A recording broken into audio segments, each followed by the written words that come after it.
Tom ditahan tanggal 29. Tanggal 30 malam itu saya teleconference sama Siska. Waktu itu dia di LA, California. Saya itu membayangkan bahwa bagaimana suaminya ditahan, dia lagi di Amerika bersama ngurus anak yang mau sekolah, terus dengar kabar ini, gitu kan? Terus jadi ketika telekonferensi itu saya bersiap untuk menenangkan situasinya. Saya mau jelaskan situasi begini. Jadi telekonferensi itu malam itu, dan saya ditemenin Ferry. Kita pakai speakerphone, barangkali kita bisa ngobrol bareng. Dan ketika ngobrol, Siska itu menjawab dengan sangat tenang. Anis, saya sudah mengikuti semuanya. Saya masih di sini bersama disebut nama anaknya, Max. Kita akan konsentrasi persiapan Max untuk sekolah. Biarkan disiapkan untuk proses hukum, dan dia ada penasihat hukumnya. Tapi dia bicara itu dengan keyakinan, dengan ketenangan. Jadi karena pakai speakerphone, saya sama Ferry itu lihat-lihatan. Saya bilang, oh my god, tenang Siska itu tenang sekali gitu. Tidak ada rasa gimana ya Anis, nggak ada tidak terasa ada sense of panic, nggak ada. Bisa mau cerita dikit ya? Ya Tom ya, saya cerita sama teman-teman ya di sana ya, bahwa Tom ini sesudah keluar dari tahanan hari Jumat itu 3 hari staycation di rumah. Kayak mati total. Baterai kosong, full istirahat. Gimana rasanya itu Tom? Wah, 3 hari di rumah gitu. Mungkin Pak Anies atau teman-teman bisa bayangin ya, kalau kita dinas keluar kota berapa minggu, ya kan, terus pulang kayak suasana baru itu ya. Apa ini bayangin 9 bulan ya nggak pulang kan. Jadi pulang ke rumah tuh, ya dulu taruh baju di mana ya? Dulu stok odol pasta gigi gitu di mana ya? Terus ya gitulah. Tapi tentunya sangat senang sekali, ya luar biasa, kembali menikmati suasana rumah ya. Tapi agak grogi dan kayak 9 bulan punya frustrasi, kegelisahan kan kita bendung ya. Jadi setelah akhirnya terselesaikan, bebas, ya kayak buka pintu bendungan. Jadi adrenalin langsung turun, imun juga mungkin langsung turun. Malah jadi gampang capek. Betul. Nah, Tom ini 3 hari tuh, 3 hari di rumah santai. Tapi rupanya ya namanya juga Tom Lempong, nggak tahan, udah diem aja. Jadi padahal saya udah bilang waktu itu, kasih waktu dah, jangan ke mana-mana dulu. Tapi ternyata nggak bisa juga. Dia udah aktivitas, dia udah ketemu tokoh-tokoh, bahkan udah mulai ada podcast. Jadi, di sisi lain banyak juga request. Ya udah, karena Tom udah kegiatan, udah ketemu tokoh, udah ada podcast, ya udahlah kita mulai aja dah dengan live TikTok ya. Karena udah banyak sekali yang minta supaya kita live TikTok lagi dong, udah lama. Jadi malam ini kita ngobrol sama-sama, sudah lama tidak nyapa, dan sekarang senang sekali bisa ngobrol tanpa batasan, tanpa delay. Kalau biasanya kalau ngobrol sama Tom tuh harus pakai appointment, minta izin, formulir masukin. Formulir. So Tom, it's nice to have you back. It's amazing to be back. Jadi alhamdulillah. Nggak bisa berkata-kata ya. Terima kasih for being strong. Terima kasih for tangguh, tabah, tahan, dan melewati yang berat-berat, melewati yang sulit-sulit, yang mungkin sebagian besar kita membayangkan pun nggak bisa. Bayangkan pun akan sulit. Menjalaninya tentu lebih susah lagi gitu ya. Jadi malam ini kita mau ngobrol-ngobrol, dan mungkin Tom bisa mulai cerita, Tom. Siap. Kan yang paling banyak ceritanya sekarang Tom. Banyak cerita. ya Gimana? mumpung masih fresh ya dalam memori. Ya Gimana pengalamannya, Tom? Ya. Mungkin balik gini. Mungkin cerita Gimana? sedikit. Waktu pertama kali ditahan. Oke, itu kan 29 Oktober Oktober. betul, malam hari Iya. Tom itu waktu itu pemeriksaan ketiga kan? keempat. Nah, kita selalu ngikutin pemeriksaan berangkat, pulang, berangkat, pulang. Betul. Kali itu nggak pulang. Hmm. Sore nggak ada kabar Tom keluar. Tahu-tahu muncul berita konferensi pers. Ceritain Tom, apa yang dirasakan Tom pengalaman itu? Jadi sudah selesai pemeriksaan ya kan, di siang hari, sore hari. Terus saya ditinggal dalam ruangan pemeriksaan mungkin 3 jam, 4 jam, dan nggak ada kabar. Jadi ditinggal sendirian, Nggak ada kabar sih tuh. nggak ada kabar sama sekali. Terus cuman ke toilet mungkin 2 kali. Oke. Kan di lantai ruangan pemeriksaan tidak boleh bawa alat komunikasi ya. Jadi HP disimpan di locker, jadi juga nggak bisa komunikasi. Terus malam hari ya, saya juga udah kurang ingat ya jam berapa tuh, jam 7, jam 8, dan tiba-tiba ya petugas pejabat kembali ke ruang pemeriksaan bilang, menyampaikan ya setelah rapat pimpinan memutuskan untuk menyatakan Bapak tersangka, Bapak akan segera ditahan. Gitu. Ya karena kita udah tahu ini risiko politik, yang istilahnya saya pakai ya selama ini, kaget nggak kaget kan. Jadi pasti shock. Seberapa siap pun kita itu memang kejadian itu udah pasti shock ya kan. Terus langsung dibacakan form of yang standar ya kan, berita acara penahanan, langsung didatangkan dokter biasaan untuk tes kesehatan.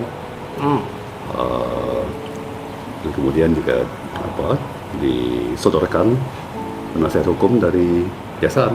Jadi dia penasihat hukum yang belum pernah saya kenal, yang pernah saya temui, dan saya dikasih tahu bahwa ini rutin ya, ini biasa, karena ini mendadak, tentunya saya belum siap. Soalnya Tom ketika datang tidak pernah bawa pengacara. Betul. Itu juga selalu yang jadi pertanyaan banyak orang Tom. Ketika habis ditangkap itu kan kita kontak dengan lawyer ya. Iya. Semuanya heran, kok bisa Tom berangkat nggak pakai pengacara? Apa itu Tom? Ya memang tidak merasa ada masalah ya kan. Saya berpikir saya dihadirkan untuk sebagai semacam narasumber atau saksi ya kan, menceritakan fakta-fakta 9 tahun yang lalu ya. Jadi nggak merasa bakal ditersangkakan. Betul. Memang pasti curiga, pasti ada feeling, wah ini pasti ada risiko dibui ya kan, diciduk. Cuman kan ya kita berprasangka baik ya, kita mencoba untuk positive thinking. Jadi memang ke sana nggak bawa lawyer, nggak bawa siapa-siapa. Ya.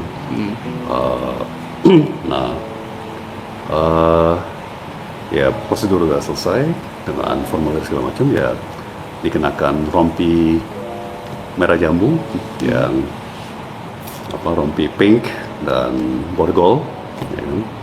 Dan yang di kepala saya ya cuma ada dua pilihan kan, kayak nangis atau senyum. Ya dan somehow entah kenapa ya pilihannya ya sudah terlihat ya senyum. Dan saya pernah menyampaikan ya yang masuk di kepala saya, himbauan istri saya dengan Siska, bahwa apapun yang terjadi selalu harus bersinar, terus bersinar, terus adem gitu ya.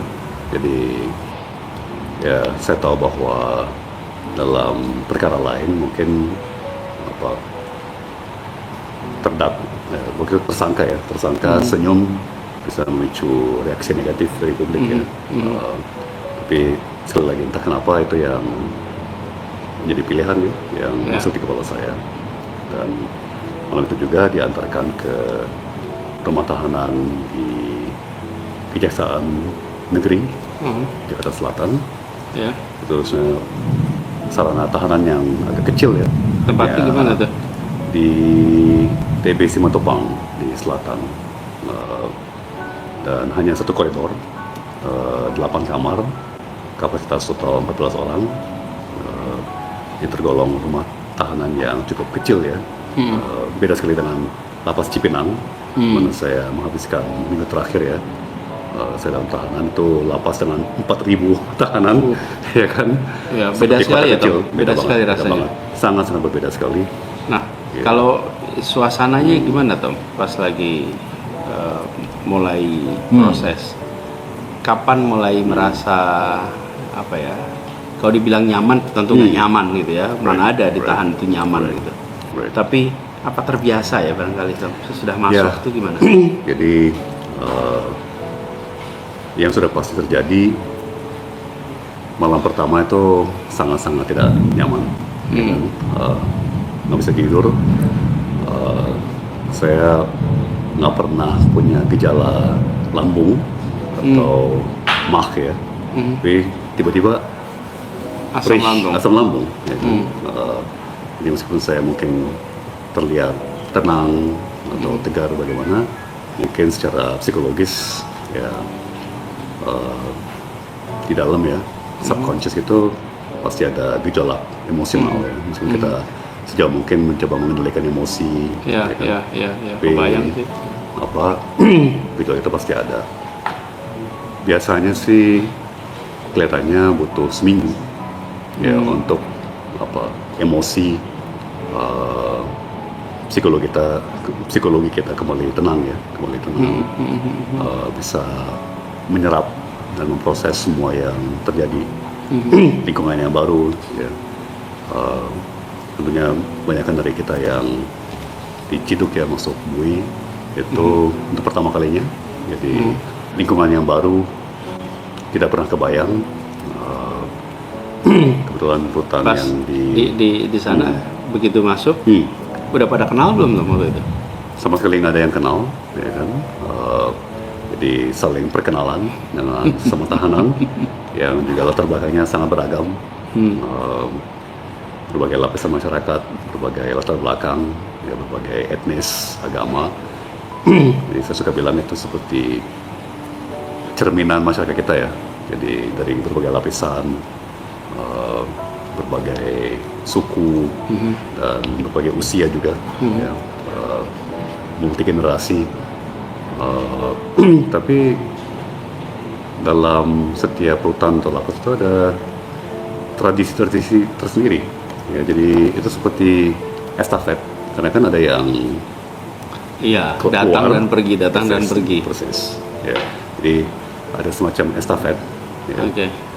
Soalnya ada tradisi di rutan Kejari Jaksel, mereka udah siapin spray ya kan, spray sama bedsheets, meskipun matras sementara, kasur sementara, kemudian bantal sementara, juga karena tidak ada ekspektasi akan masuk penjara kan nggak bawa apa-apa, ya kan mereka udah siapin odol, sikat gigi. Dan waktu itu kita nggak bisa berkunjung, Tom. Betul. Waktu itu kita nggak bisa jenguk sama sekali. Yang boleh diterima adalah keluarga sama PH ya, penasihat hukum. Betul. Selain itu nggak ada yang bisa. Betul. Dan keluarga saya juga saat itu lagi di luar negeri semua. Iya betul. Siska di luar, anak-anak semua di luar. Betul. Jadi, tapi ya Tom, saya mau cerita. Pas nggak tahu Tom tahu apa enggak ini, tapi Tom ditahan tanggal 29. Tanggal 30 malam itu saya teleconference sama Siska. Waktu itu dia di LA, California. Saya itu membayangkan bahwa bagaimana suaminya ditahan, dia lagi di Amerika bersama ngurus anak yang mau sekolah, terus dengar kabar ini gitu kan, terus jadi ketika telekonferensi itu saya bersiap untuk menenangkan situasinya. Saya mau jelaskan situasi begini. Jadi telekonferensi itu malam itu, dan saya ditemenin Ferry. Kita pakai speakerphone, barangkali kita bisa ngobrol bareng. Dan ketika ngobrol, Siska itu menjawab dengan sangat tenang. Anies, saya sudah mengikuti semuanya. Saya masih di sini bersama disebut nama anaknya, Max. Kita akan konsentrasi persiapan Max untuk sekolah. Biarkan disiapkan untuk proses hukum, dan dia ada penasihat hukumnya, tapi dia bicara itu dengan keyakinan, dengan ketenangan. Jadi karena pakai speakerphone, saya sama Ferry itu lihat-lihatan. Saya bilang, oh my god, tenang Siska banget. itu tenang sekali gitu.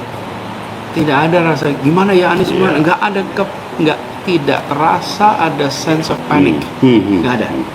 Nah ini saya malah belum pernah cerita nih sama Tom. Ya kayaknya pertama kali. Nggak pernah, karena selama kita ketemu kan ngomongnya malah lain gitu. Iya betul. Kalau ngobrol sama Tom ngomongnya Republik, soal Indonesia, soal ekonomi. Nah, jadi waktu itu saya itu merasa ini luar biasa, tenang. Nanti dan dia bilang nanti saya selesaikan aja semua rencana di sini, as plan. Kalau udah selesai, baru nanti saya pulang. Toh juga kalau pulang ke Indonesia nggak bisa bareng-bareng sama Tom juga. Semuanya juga harus dikerjakan jarak jauh. Anyway. So dia rasional, dia tenang, luar biasa. Dan itu hari-hari awal tuh, yang biasanya orang paling panik tuh hari-hari awal itu. Betul. Ya, Siska emang sangat religious ya. Ya benar-benar sangat beriman dan sangat mengandalkan imannya. Hal ini tentunya agama Katolik kami.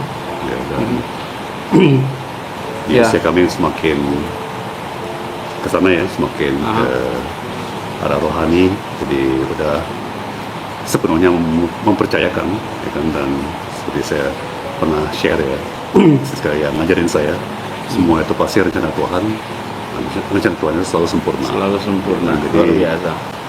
Itu keyakinan dia banget, Luar biasa. malah saya diajarin sama dia dan saya belajarnya belakangan nih. Dia yang duluan. Jadi itu tentunya memberikan sebuah ketenangan tersendiri ya. Di saat-saat seperti itu apalagi.